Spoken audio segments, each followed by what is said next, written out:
Hello, everybody. Richard C. Wilson here at Family Office Club, and I'm also a partner in a platform that I want to share with you here through interviewing one of the co-founders of it, Andrew LeBaron, and it is Motel to Apartment Conversion. So we're going to be talking about this niche area of investing you've probably never thought about, and just like to welcome you here to the podcast and YouTube show, Andrew.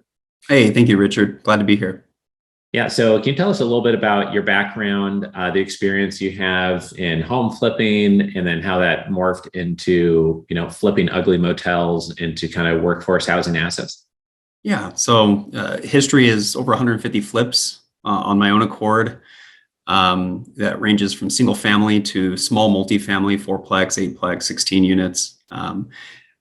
We've purchased, bought, and sold and hold short-term rentals, regular rentals, so on and so forth. Moved into an accidental acquisition of a motel. We actually purchased a hotel, 42 units, and we bought it for 1.7, exited for much higher, and then we bought two more. And we just applied the knowledge of, hey, why don't we just add all of the amenities of a multifamily asset into a hotel? We figured we could buy these at a fraction of the cost. And we were seeing numbers that were kind of mind-blowing, and it all worked out. Awesome. Yeah. And related to that, I mean, when you think about this niche and the cost of multifamily nowadays, despite, some people saying, okay, well, the real estate market might be a little bit softer due to high interest rates, et cetera, in the economy, but most multifamilies are being acquired at, 60, 70,000, 100,000 a door, or much, much more. Can you talk a little bit about what you have to pay for a motel asset per door and how that's different, and just kind of how you're basically getting into multifamily assets at a much different cost basis you normally would?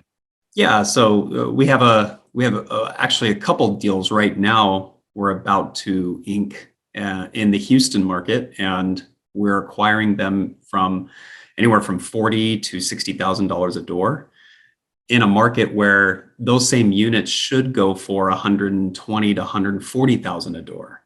So after acquisition and renovation, we'll be all in at close to 70% of market value. So even when we're done with our reno, even when we're done with our full acquisition, whether we leverage debt or equity, we're still left with a lot of meat on the bones and tons of equity.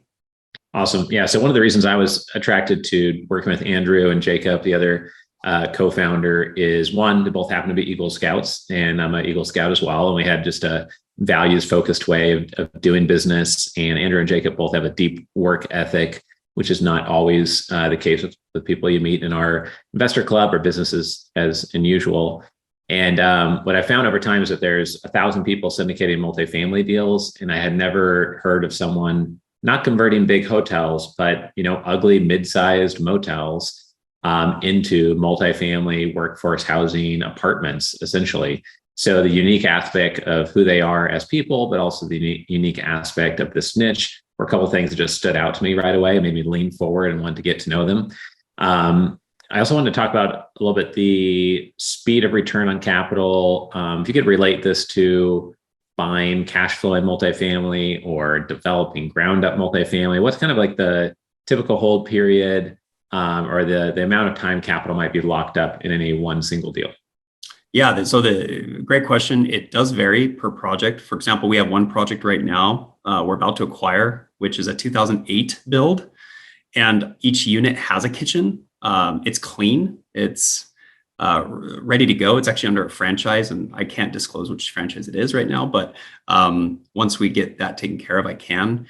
And each unit's most likely going to need just a cleanup, and we'll work with the municipality and turn it around. As far as the speed for that property, it could be anywhere from 4 to 6 months, and it's completely done. For others, it could be just a little bit longer, but it's not, comparatively, it's not a ground up development type of deal where you're not going to see cash flows for 2 to 3 years. In our case, it's pretty quick. Right. Makes sense. So one thing I always stress to people raising capital is to focus on the niche, focus on geography. One thing I always tell investors is to find someone who's hyper specialized.